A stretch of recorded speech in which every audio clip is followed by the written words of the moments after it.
Et on pensait que c'était amusement. Quand l'élection là est finie, là, Gbagbo se lève, wourou, wourou, wourou, wourou, il empêche qu'on proclame les résultats. Soit disant que si on ne proclame pas les résultats 3 jours après les élections, que donc le Conseil constitutionnel peut se saisir. C'est faux. Ce qui n'est pas vrai. Donc quand il a fait ça, il pensait qu'il allait rouler les gens dans la farine. Alassane Ouattara s'est levé. Il dit, ah, l'ONU, comme c'est vous qui dites que vous êtes les gardiens là, voilà les élections là, on va annoncer où? C'est pas mieux, on va aller annoncer ça chez vous? Le monsieur dit non. Nous, on est venu vous aider. Mais ce sont les Ivoiriens qui ont voté. C'est en Côte d'Ivoire qu'on doit leur annoncer la nouvelle. Donc là, vous ne pouvez pas faire ça chez nous.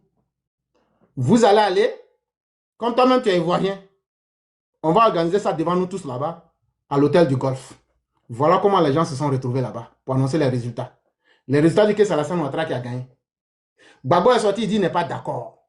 Et lui-même, dans sa même bouche, il dit celui qui a perdu les élections, c'est celui qui se conteste. Oh, c'est lui qui a contesté.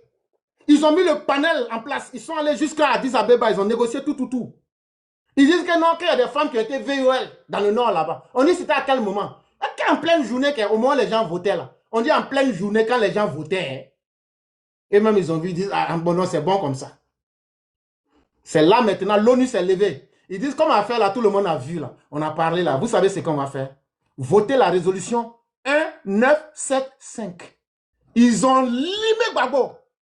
Ils l'ont attrapé comme un rat. Il a crié, ne me tuez pas, ne me tuez pas. On dit non, le président Ouattara dit, il n'est pas un criminel comme toi. Il dit de t'attacher comme un mouton et puis de t'amener là-bas. Si j'ai bien expliqué ça là, si tu as compris ça là, c'est sur la même expérience là que je me base pour dire de la manière Gbagbo a saboté les accords de Lina Marcoussi là. Et puis en 2005, on a pris les accords de Lina Marcoussi comme une structure, comme une béquille là, pour pouvoir se relancer internationalement et donner une caution internationale pour pouvoir reprendre notre pays des mains de la dictature de Gbagbo là. C'est les accords d'Alger là qui peuvent vous permettre cela aujourd'hui. Prenez ces accords qui certainement peut-être ne sont pas parfaits parce que ça répondait aux besoins en 2015. Mais il y a eu de nouveaux développements.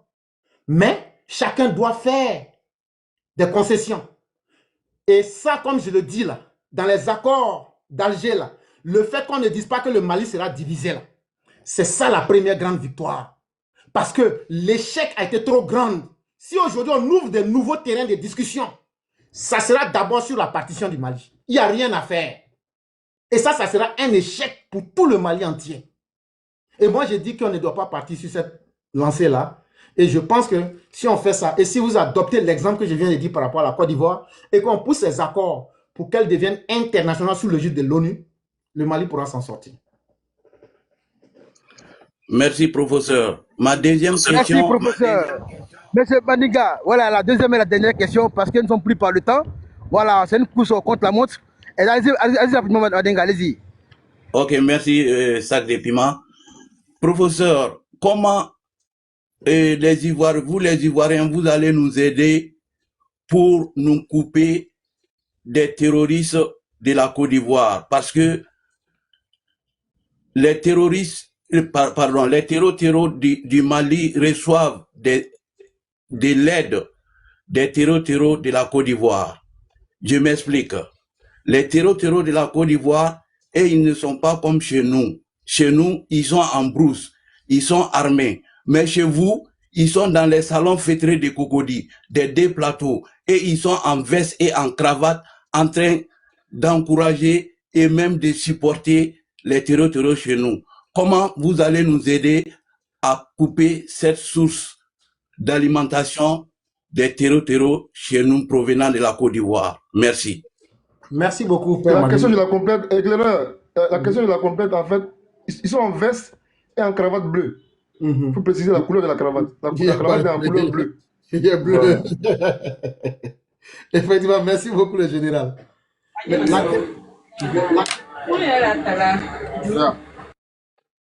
La question que Père Madingo et le général posent est très importante. Chers parents, avant de répondre à la question, j'espère que les gens commencent à s'habituer à moi.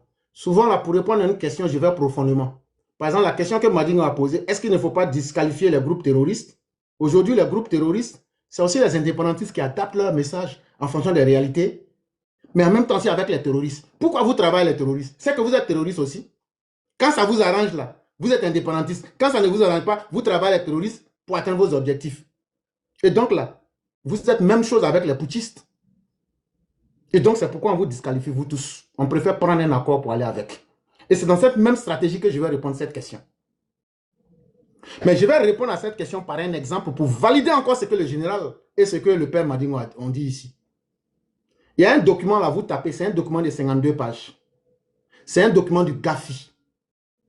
Vous partez à la page 25. Le titre de ce document-là, c'est « Financement du terrorisme en Afrique de l'Ouest ». Quand tu arrives à la page 25, là, ce que vous dites là, c'est très vrai. Hein? Les terroristes là, ce n'est pas ce que vous voyez avec les djellabas, avec les petits boubous bleus, et puis qui disent alors, ce n'est pas les vrais terroristes. Les vrais terroristes, c'est ceux qui sont assis dans les endroits climatisés là, et puis qui donnent les moyens, la logistique là, c'est eux les premiers terroristes. Et qu'est-ce qu'on a découvert quand tu vas à cette page-là? Quand tu vas là-bas, on t'explique clairement qu'il y a une société qui est basée au Mali. Et cette société-là a reçu l'argent qui a transité par une banque d'un pays voisin. Et quand on essaye de comprendre le mouvement de l'argent, on comprend que les intermédiaires qui sont là, ce sont des intermédiaires qui répondent aux ordres d'une même personne pour atteindre un objectif final. Ça, c'est un premier. Donc, même le circuit légal, là, ils utilisent ça. Maintenant, il y a une autre deuxième stratégie. Ils font du blanchiment d'argent. Le GAFI a pu découvrir tout ça. Et donc, à la vérité, il faut d'abord couper les sources de financement du terrorisme. Et les pays comme la Côte d'Ivoire ne sont pas allés de main morte. Cher Père Madingo, peut-être que les gens ne lisent pas beaucoup. Même s'il y a aujourd'hui une transaction qui sort hors de la Côte d'Ivoire, si c'est plus de 5 millions, on va te poser beaucoup de questions. On va te demander beaucoup. Même si c'est 5 millions, là, on va te cuisiner même. Ça fait un. De deux, aujourd'hui, là, presque chaque mois, toutes les organisations leur demandent un bilan économique pour voir leurs activités économiques, là, comment ça s'est passé. La Côte d'Ivoire étudie tout ça aujourd'hui. Et s'il y a des zones d'ombre, on t'appelle pour te dire qu'il faut expliquer ici. Zone d'ombre, on t'appelle pour te dire qu'il faut expliquer ici. Zone d'ombre, on t'appelle pour te dire qu'il faut expliquer ici. Zone d'ombre, on t'appelle pour te dire qu'il faut expliquer ici. Jean Konaté Acier, qui a été déjà le 24 juillet 2022, ce n'est pas leur mort qui nous fait mal. Parce qu'ils sont morts pour la terre. Vous m'excuserez. Ils ont déjà, en défendant une partie de la terre de l'Afrique. Parce que nous tous, on va déjà un jour. Mais la manière de déjà, là, des frères qui ont donné leur vie, ils n'ont pas donné ça en Ukraine. Ils n'ont pas donné ça quelque part d'autre. C'est pour la terre de l'Afrique. Pour défendre d'autres Africains. Et nous sommes très, très fiers de nos soldats. Mais une chose est que, pour obtenir de l'aide comme nous, le Tao Te Ching. Le Tao Te Ching, c'est un livre religieux qui date de plus de 3026 ans. Le Tao Te Ching nous dit, chaque fois que vous avez réellement besoin d'aide, vous aurez l'aide. C'est ce qui est écrit, mais il y a de la profondeur. Ça veut dire qu'un être humain, chaque fois que tu as besoin d'aide, là, la nature même en fonction de la fréquence sur laquelle tu te mets pour demander l'aide, là, toi-même, tu t'engages et tu vas rencontrer les personnes. Est-ce que les Maliens d'aujourd'hui, qui se sont eux-mêmes inscrits dans la haine, est-ce qu'ils comprennent le danger dans lequel ils sont? C'est cela qu'il faut qu'ils comprennent d'abord. La Côte d'Ivoire a tout intérêt à aider le Mali, le Burkina et tout autre pays, parce que qu'on le veuille ou pas, si on ne reçoit pas les mouvements des personnes qui veulent sauver leur vie, on sera obligé d'encaisser les effets secondaires les effets néfastes des groupes terreau. Donc, on a intérêt à travailler ensemble et à travailler honnêtement ensemble. Mais on ne peut pas le faire avec des partenaires qui kidnappent nos soldats. On ne peut pas travailler avec des partenaires qui veulent que des soldats bien entraînés, qui répondent à des exigences et à des résultats de guerre sur le terrain, travaillent avec des mercenaires qui sont des VIOLeurs d'enfants, des jasseurs de petites filles, des violeurs de vieilles femmes, des marginaux de la société russe. Ils n'ont pas de formation militaire, ils n'ont pas d'objectif. On ne peut pas travailler avec eux. Et tant que l'État malien et les Maliens ne comprendront pas, quand vous regardez aujourd'hui ce que les Africa Corps, qui étaient Wagners, vous font, est-ce qu'il y a une armée d'un pays, dans un cadre international, qui a fait cela? Il faudrait que les Maliens comprennent que le droit international n'est pas parfait, mais le droit international est mieux que le désordre international. Et le Mali est gouverné aujourd'hui par le désordre international. Et il faut que le Mali sorte de ce désordre international en acceptant que quand toi-même tu ne peux plus trouver de solution à ton problème là, et que c'est l'ensemble du village qui doit venir te donner ta solution là, il faut accepter.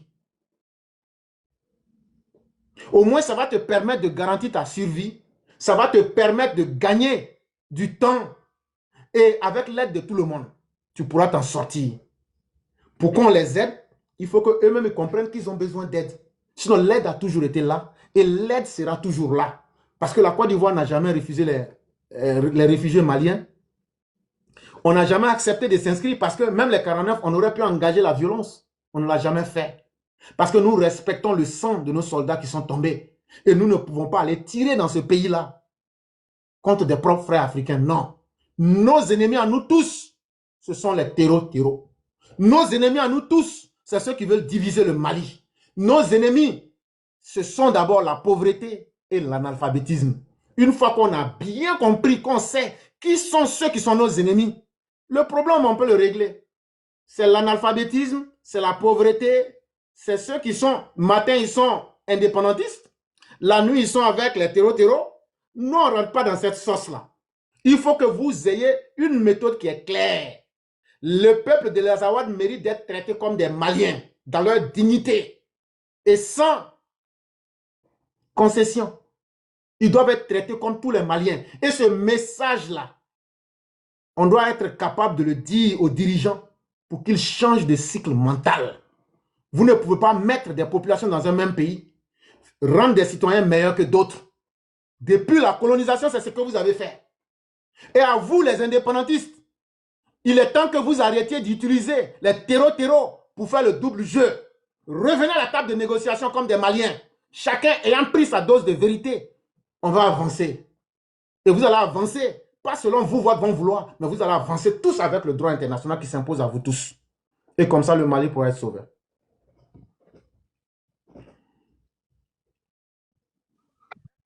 Merci. Merci au grand maître. Merci encore. Merci infiniment. Et voilà, Barel, ça bug un peu. Donc, si tu es là, tu peux applaudir, n'est-ce pas, pour le grand maître. EPV, éclaireur pour vérité. Merci pour toutes ces questions, toutes ces réponses. Et encore, bravo à vous. Le temps est parti pour nous presque, n'est-ce pas, à terme. Parce qu'il ne reste plus que 19 minutes. On a un autre parrain qui est en bas, un de nos patrons, M. Koudou Marus. Si vous êtes en bas, faites votre demande. Vous allez dire un mot vraiment suite à ce débat-là avec le grand maître éclaireur pour vérité. Merci beaucoup à vous encore, M. Marus Koudou, depuis votre position.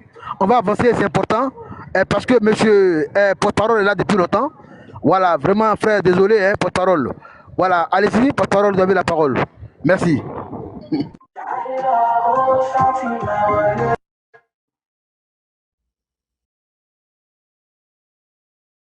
La porte-parole est là. Porte-parole, tu es là?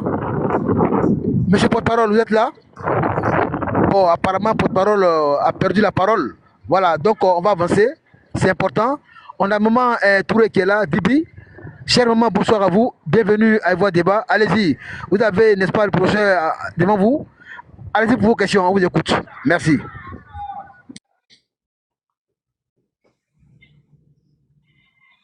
Bonjour, vous m'entendez? Je viens d'ouvrir mon micro. Oui, Bonjour, oui. Allez-y, maman, bonjour. allez-y. Oui, bonjour à tous. Merci de m'accueillir sur votre panel. Votre parole a perdu la parole. C'est très drôle. Merci à tous, éclaireurs pro. Je l'écoute religieusement. Voilà, c'est magnifique à entendre. Je bois du petit lait en l'écoutant parce que voilà, il est clair comme son nom le dit. Maintenant, ma question, je suis peut-être naïve, hein, ou peut-être très très égoïste. Pourquoi est-ce que ce serait à nous, franchement, de nous battre pour les Maliens? Il ne faut pas être plus royaliste que le roi. Depuis que les attentats se sont produits, mais j'ai l'impression que c'est que des panels ivoiriens qui en débattent. Je n'ai pas encore vu de panel maliens qui ont envie de s'en sortir. Euh, voilà, il n'y a que nous qui faisons le job. C'est vrai que si le Mali, il y a des grabuges, nous, on a les réfugiés et tout. Mais pourquoi on ne se concentre pas sur notre partie? Parce que on peut pas faire le job pour eux. On peut pas les cultiver, on peut pas, voilà. Qu'est-ce qu'il faut faire dans ce cas? On va pas aller marcher, on va pas aller retirer Assimi Goïta du pouvoir pour eux. Voilà, pour moi, c'est vraiment une perte d'énergie que nous sommes en train de mener depuis. Éclaireurs et tous les communicants, là, vraiment, vous gaspillez énormément d'énergie pour pouvoir parler à ces personnes-là. J'ai l'impression qu'on n'avance pas. Je ne sais pas ce que vous en dites. Je vous laisse la parole pour que voilà, vous puissiez m'éclairer à ce niveau. Merci. Cher maire, je peux vous assurer que ce n'est pas un combat qui est vain. Mais comme vous l'avez dit, ce n'est pas à nous de nous battre à leur place. Nous sommes en train de leur rappeler qu'ils sont dans une condition où ils ne font qu'empirer leur propre situation. Et que si eux-mêmes là, parce que vous voyez, on ne peut pas être son propre médecin en fait. Quand on leur explique clairement les choses, et qu'on leur explique que les vrais ennemis, c'est Assimi, et ce sont ceux qui viennent leur dire chaque matin que c'est eux qui veulent les aider, mais qui en réalité sont en train de mettre leur vie à pilori, ça peut les choquer. Mais ces propos ont le mérite de dire quelque chose qu'ils ne veulent pas entendre. Mais cette chose-là, plus on va la multiplier, ça va leur permettre d'accepter la réalité tôt ou tard. Ils ne pourront plus dire qu'ils ne savaient pas. Maintenant, est-ce que c'est nous qui allons faire le job à leur place? Jamais. Et c'est ce que le gouvernement ivoirien a dit. Et c'est ce que nous disons tous. Le jour qu'ils voudront réellement de l'aide, ce n'est pas sur TikTok, ce n'est pas sur les réseaux sociaux. Ils savent comment activer les leviers du droit international. On leur a toujours montré la voie. Ils iront là-bas et ils vont respecter le droit international et les gens vont pouvoir leur apporter l'aide qu'il faut. Pas en fonction de ce qu'eux veulent, mais en fonction de ce que le monde va leur offrir pour que cette histoire-là ne puisse pas faire toujours de perpétuel recommencement. Voilà un peu la réponse. Merci bien. À la maman Didi Touré, on va avancer rapidement avec monsieur Michael. Voilà, Yapo. Allez-y, cher monsieur, vous avez la parole. Merci. Bonjour, bonjour, EPV, le professeur qui nous enseigne depuis le matin. Vraiment, quand je vous écoute, j'ai l'impression que je n'ai pas envie que ça finisse, mais c'est pas grave. Vraiment, vous nous enseignez très bien. Quand quelqu'un va apprendre à faire la politique, il faut apprendre.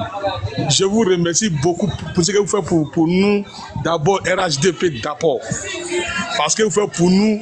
Parce que quand vous êtes là comme ça, les gens même là, les opposants, mais sont peur de venir pour venir vous encourager. Et même c'est que en posant les questions.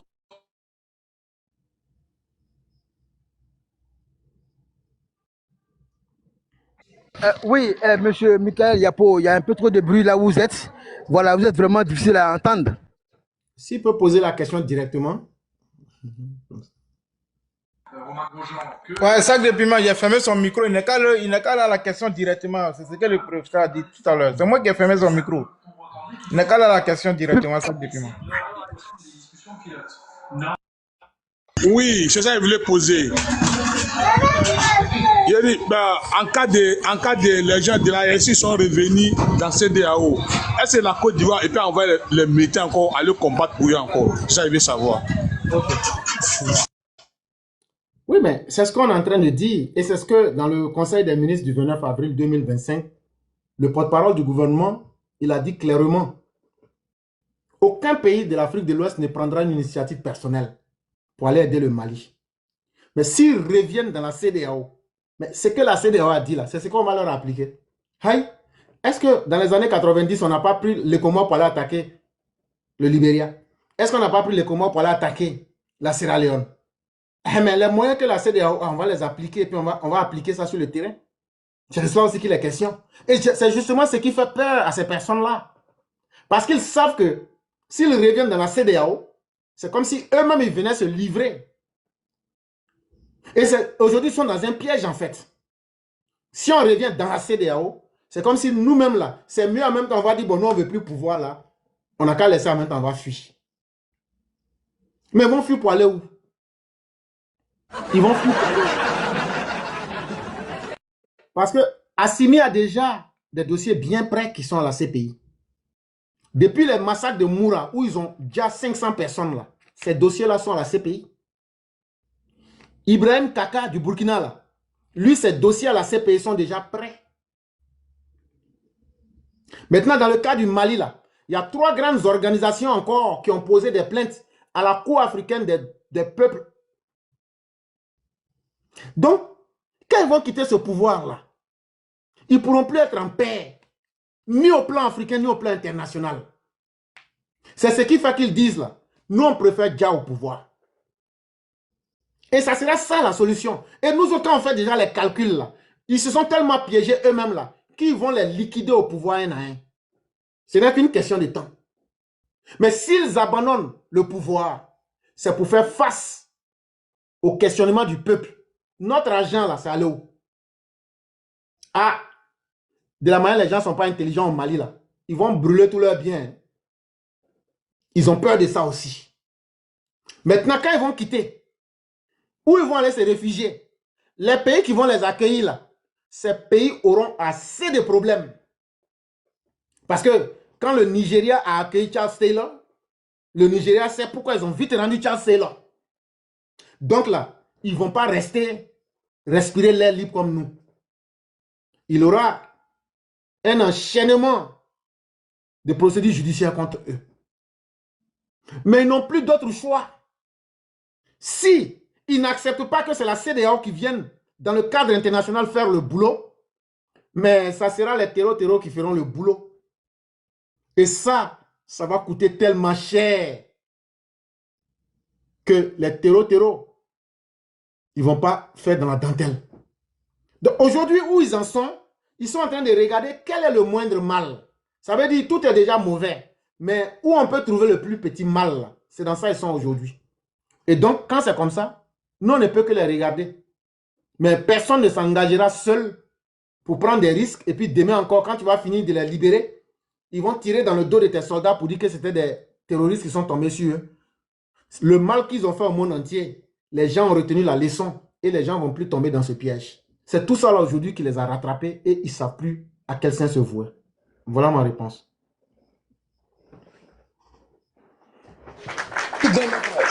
Merci infiniment, grand maître. Merci encore pour cette très belle réponse. Voilà, donc est-ce qu'il est là, monsieur public? Si vous êtes là, démettez-vous rapidement, public. Allez-y pour votre question. On n'a plus assez de temps. Allez-y, public.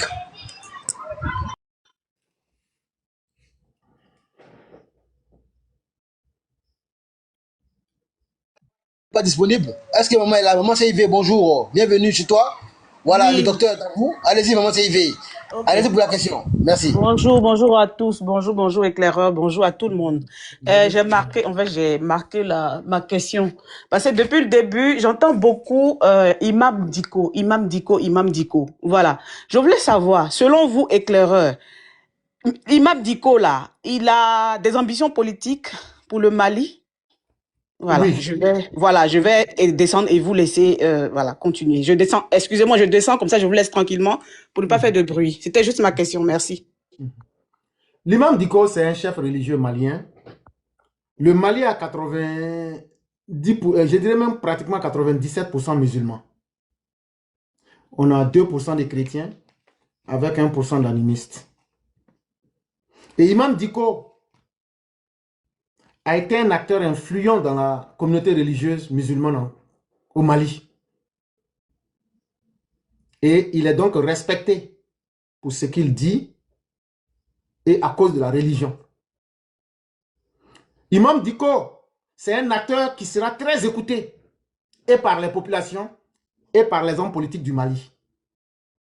Fort donc de cette crédibilité, Imam Dicko a ses entrées chez Ibeka comme bien d'autres pouvoirs. Mais malheureusement pour lui, quand les choses ne vont plus comme il le souhaitait, Imam Dicko soulève les gens dans la rue. Il n'était pas le seul à le faire. Et ils disent qu'ils n'aiment plus Ibeka.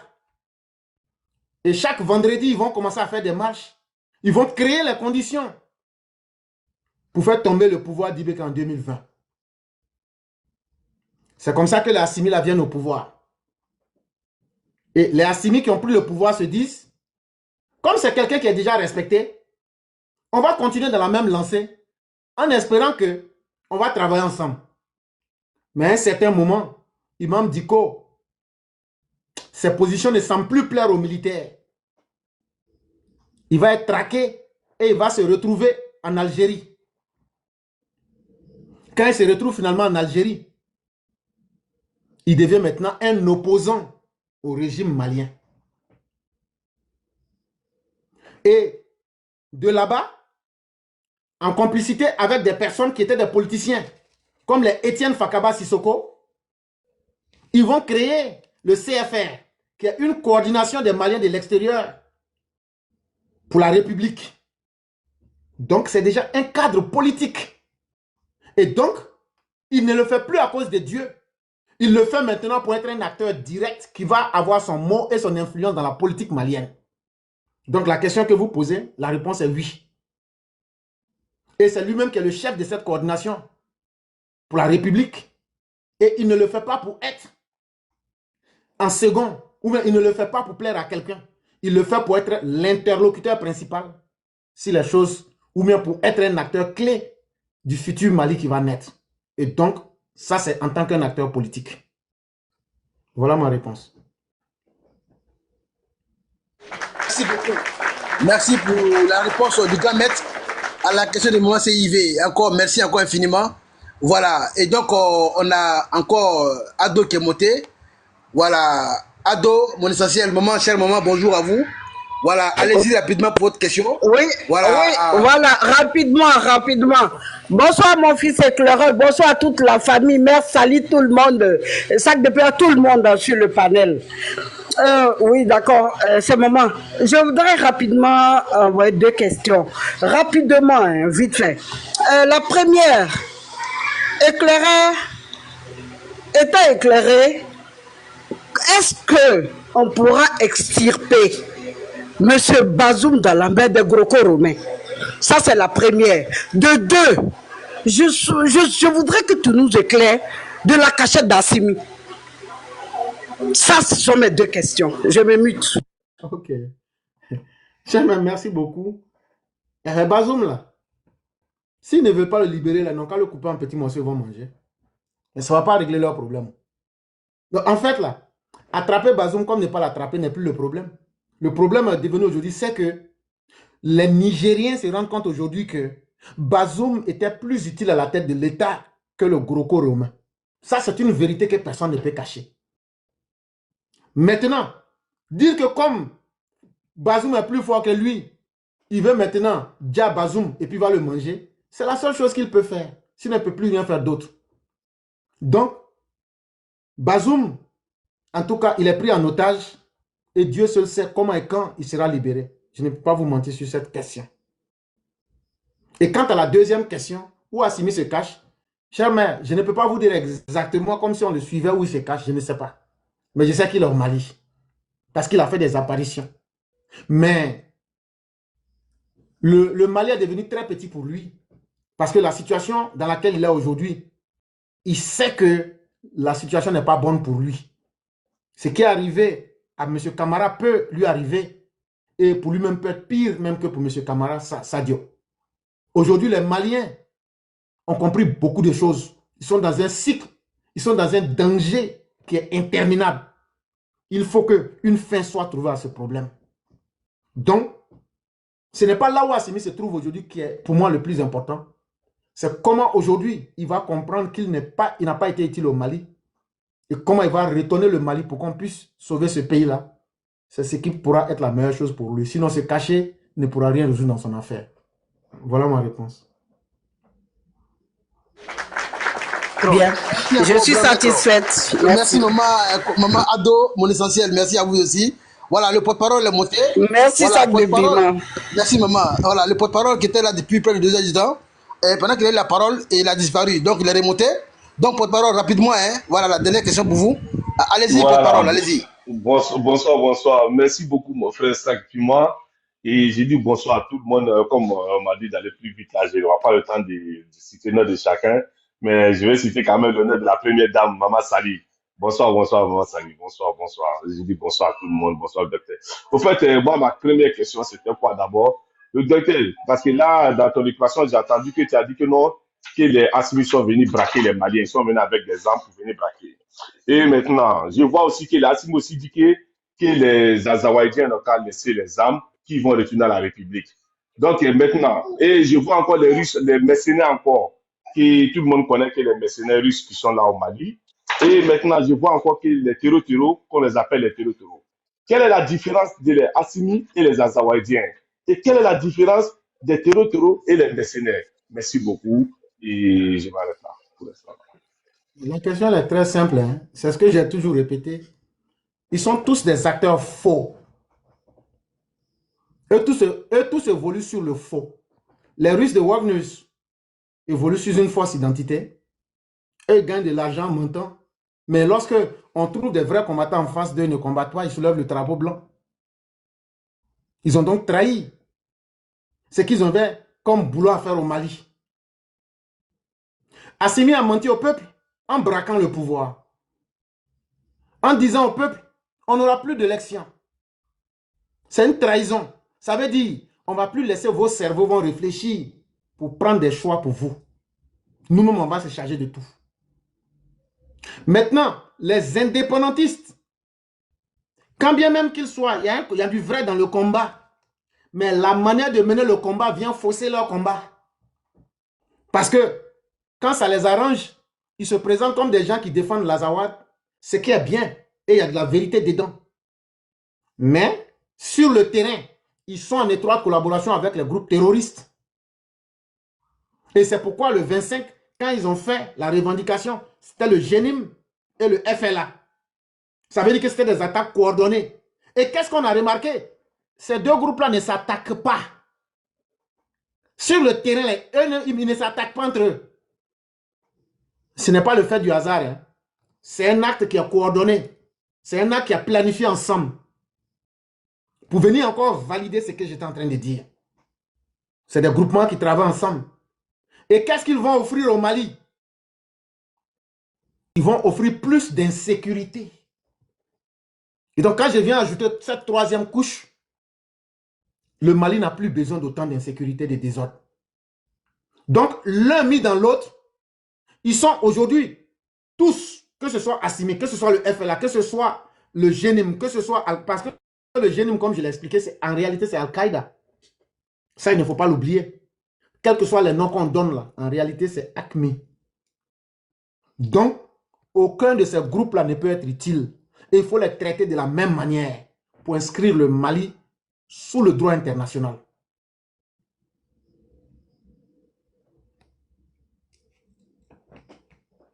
Donc, j'ai terminé. Merci beaucoup. Merci beaucoup. Et je pense que le temps est parti pour nous d'achever. Et la dernière question est pas de venir. Non, le temps est parti et déjà terminé. Porte-parole. Donc, au moment Sali va aller pour la dernière question et en même temps, on va donner le mot de fin, n'est-ce pas, à Daoud Ado et au général Khalil qui est avec nous. Donc, au moment Sali Soleil, voilà, allez-y. Nous sommes vraiment au terme, n'est-ce pas, au bout du tunnel de notre émission. Et donc, si vous êtes là, la mère, allez-y, vous avez la parole. Je suis là, Sac de Piment. D'abord, avant de poser ma question, je vais vous dire merci pour l'accueil. Merci à Ivoire Débat. Merci à tous les combattants de ce panel, toujours Ivoire Débat. Vraiment, merci à vous. Et désolé, ma question ne sera pas d'ordre militaire côté Mali. Ma question sera d'ordre ivoirienne. Donc, professeur éclaireur, désolé vraiment au panel du Voix Débat, mais c'était ma question pour le professeur, puisqu'aujourd'hui, d'habitude, nous, on a toujours les questions-réponses avec nos professeurs, mais ce sera impossible aujourd'hui. Donc, je préfère la poser en même temps ici. Permettez-moi et désolé. Merci.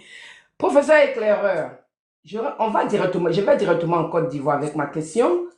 Nous voyons et nous constatons, et ça se sait, c'est factuel, qu'en Côte d'Ivoire, nous avions un gouvernement responsable. Un gouvernement qui est toujours comment on appelle ça là même, qui a toujours les oreilles tendues à sa population.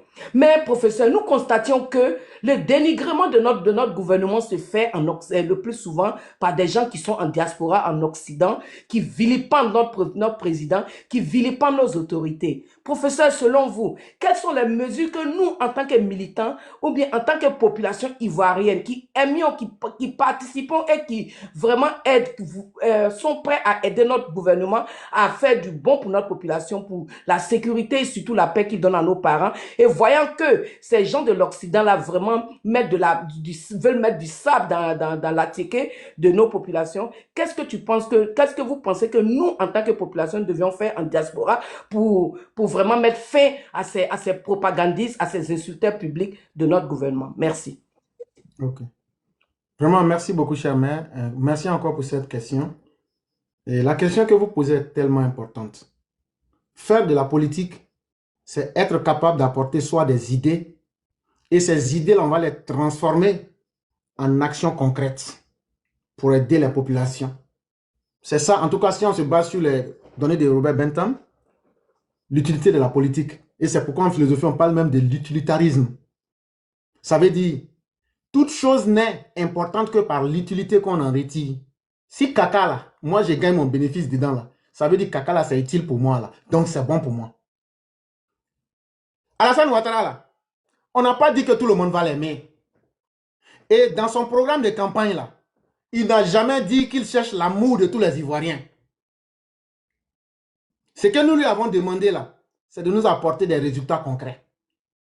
Est-ce qu'Alassane Ouattara nous apporte des résultats concrets?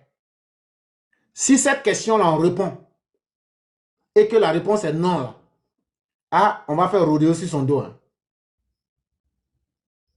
Mais est-ce que c'est à moi de vous dire que le rapport RSF, Reporters sans frontières de 2026, est sorti? La Côte d'Ivoire est classée aujourd'hui, en 2026, 54e. Où nous étions classés en 2025, on était classé 64e. Est-ce que c'est à moi de vous dire, ceux qui ont écouté le conseil des ministres passé là, dans toute la CEDEAO là, on dit entre égalité hommes et femmes là, le gouvernement qui travaille pour que tous les citoyens soient égaux là, la Côte d'Ivoire, en Afrique de l'Ouest, est le premier pays avec un score de 0,708 sur 1 dans le rapport qui est ressorti tout récemment. Est-ce que c'est à moi de vous expliquer, quand tu lèves la tête aujourd'hui là, et que tu regardes le PIB, qui est passé de 12 869 milliards à 52 414 milliards de francs CFA. Quand tu regardes le budget de l'État, qui a été multiplié par 5 pour arriver aujourd'hui à plus de 15 000 milliards. Quand tu regardes aujourd'hui, tu vois les progrès. Quand tu prends les notations des grandes agences comme Fitch, comme Moody's, comme S&P, ils te disent que depuis que Ouattara est au pouvoir, là, il a toujours payé l'argent, les crédits qu'il a pris, il a toujours payé. Quand tu regardes ça, les gens disent, ah, Ouattara, là, on a confiance en lui et il a sécurisé le pays. Le siège de la Banque africaine de développement est revenu. Quand tu regardes ce que le FMI dit, que la Côte d'Ivoire, là, aujourd'hui, là, on est en train d'aller vers les pays qui auront des revenus intermédiaires supérieurs à moyen terme. Ça veut dire dans les 5 à 10 années à venir. Parce qu'on a pu, là où on avait moins 6,6% en 2011, moins 6,6%, on est en 2026 aujourd'hui à plus de 6,5% en positivité. Là où en 2011, à peine on pouvait offrir 817 000, si on divisait toute la richesse de la Côte d'Ivoire là, on prend toute la richesse de la Côte d'Ivoire, on n'a qu'à vendre Côte d'Ivoire là même. Quand on finit de vendre là, on va partager l'argent là, pour les 32 millions d'Ivoiriens là. En 2011, chacun allait avoir 817 000. Mais on a multiplié ça par 3. Aujourd'hui, tout le monde aura au moins 1 772 000. Si je prends les choses et puis je simplifie pour vous dire là, c'est pour vous démontrer que les raisons pour détester Alassane Ouattara là, avant de détester quelqu'un, ou même d'aimer quelqu'un là, toi-même là, si tu veux être un peu logique envers toi-même là, tu dois d'abord chercher des raisons. C'est le droit de ceux qui détestent Alassane Ouattara de le détester. Et on ne pourra jamais vous empêcher de ne pas le faire. Parce que c'est ce que vous avez choisi. Et on espère bien que ça va vous marcher. Mais le problème, c'est avec quel argument vous le faites. Depuis Alassane Adja, Alassane Adja, Alassane Adja, Alassane Adja, ce n'est pas vos bouches qui peuvent le faire. C'est la volonté de Dieu qui va s'imposer à chacun. Donc ça ne fait ni chaud ni froid à quelqu'un. Quand quelqu'un doit dire là, on ne prend pas micro pour faire publicité. Mais ce que vous souhaitez à Alassane Ouattara, nous aussi on va vous dire que Dieu donne le double de ça à Gbagbo. Que Dieu donne le double de ça à Chaka Dia. Vous voyez comment c'est propre et puis c'est simple, non? Ce que vous faites là, continuez. Parce que Dieu dit dans la vie là, ce que tu souhaites pour les autres là, lui va multiplier pour te donner. Donc que Dieu, comme ce que vous souhaitez là, c'est bien là. Que Dieu fasse que Dieu n'a qu'à donner papa et maman de ça à vos leaders. Surtout Babo Laurent. Là, quand ça sera fait comme ça, là, on sera tranquille. Maintenant, chers mères, ceux qui font ça, il y a ce qu'on dit, mais il y a ce qu'on fait. Moi, éclaireur pro-vérité qui vous parle, c'est même ça là qui n'est pas encore fini. C'est même où on est dedans. Là. Moi, j'ai posé 2 plaintes. Donc là, j'ai dit ce que les choses devraient être, mais je suis en train de vous dire ce que j'ai fait et ce que les EPV ont fait. Cette semaine-là, nous, on a posé une plainte contre Jean-François Kouassi, directement dans le bureau du procureur d'Abidjan. Ça fait 1. Deuxièmement, il y a des gens qui étaient en train de s'attaquer à Ténébrement Ouattara. Les mêmes causes qui nous ont envoyés à l'ivoirité, qui nous ont envoyé à la division de la Côte d'Ivoire et à tout le malheur que nous connaissons. Nous, les EPV, cette semaine où je vous parle, là, on a déposé un dossier bien consistant contre toutes les plateformes qui se sont associées à cette démarche. Et donc, on sera devant le procureur avec eux.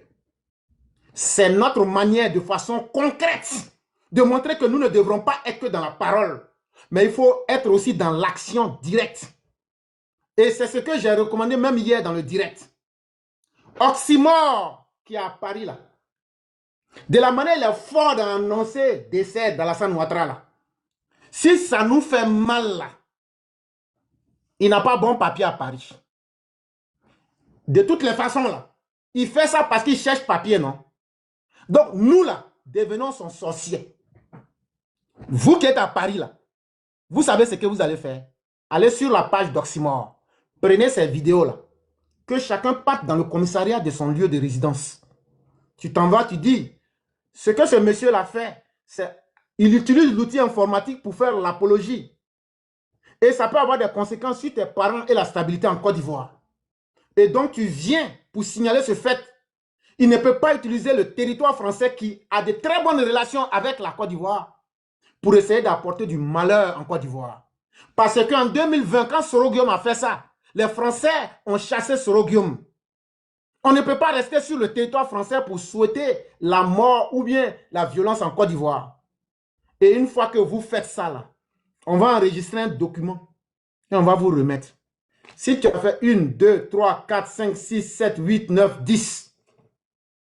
Si on arrive à faire ça, là, qu'on dépose là. Chers parents, vous savez, les Blancs ne sont pas comme nous. Ça va sortir dans leur système là. Qu'il y a un individu qui est dangereux. On va le ficher rouge. Et les gens même vont s'intéresser à lui. On va dire, mais il fait quoi qui est mauvais? Et puis attendre des plaintes contre lui. Quand les gens vont chercher à comprendre, voilà son travail sur Internet là. On va dire donc il utilise qui est sur sa tête là. Comme ça là. S'il devrait avoir papier, on va gâter ça pour lui. Ah, la vie c'est comme ça, hein. Et cette idée là, c'est que nous on peut faire là, nous on fait. Donc ce que je vous dis là, ce n'est pas quelque chose que j'ai dit pour vous dire de faire, et puis moi, ce que j'ai dit pour vous dire de faire, et puis moi je vais rester. Moi j'ai déjà fait pour moi. Et j'ai dit, j'ai fait ça 2 fois cette semaine-là. Et quand j'ai fait ça là, j'ai dit là, ça sera international. J'ai motivé avec tous les éléments. Et tous ceux qui ont fait ça, qu'ils soient en Côte d'Ivoire à l'extérieur, ils seront poursuivis. Mais ce qu'on peut vous confier, et qui est facile, faites pour Oxymore. Si on sort au moins 20 ou 30 plaintes contre lui là, on va voir si Oxymore pourra faire vidéo encore dans Paris là ou pas. On va voir si sa situation va s'améliorer ou pas. Voilà le conseil que je peux donner, en espérant que les uns les autres vont suivre et pouvoir faire aussi. Parce que quand on est dans un combat, il y a la parole, il y a les actes et il y a des choses concrètes qu'il faut poser pour ne plus que la Côte d'Ivoire retombe dans les mêmes...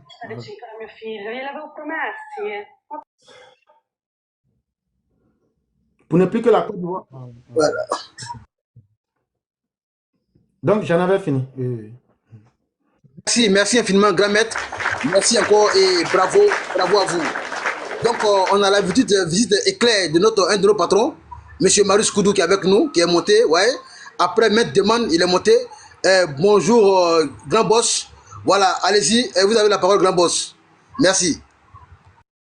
Ok, en fait, je vous suivais depuis le bas.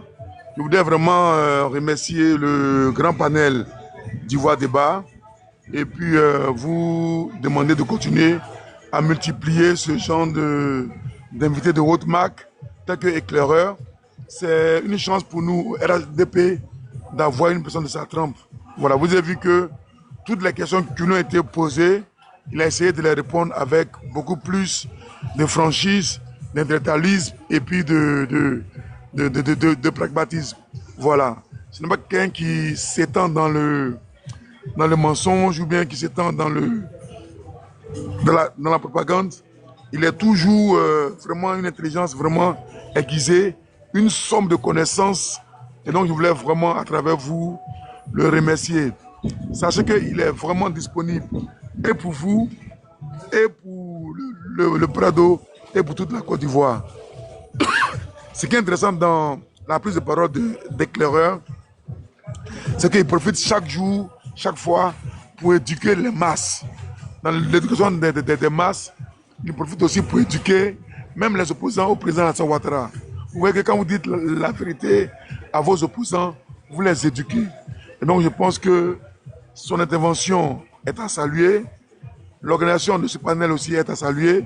Je voudrais profiter pour remercier Dr Daoud, mon jeune frère. Remercier aussi Sac de Piment, mon frère de Bounoukou. Remercier aussi la mère Sali.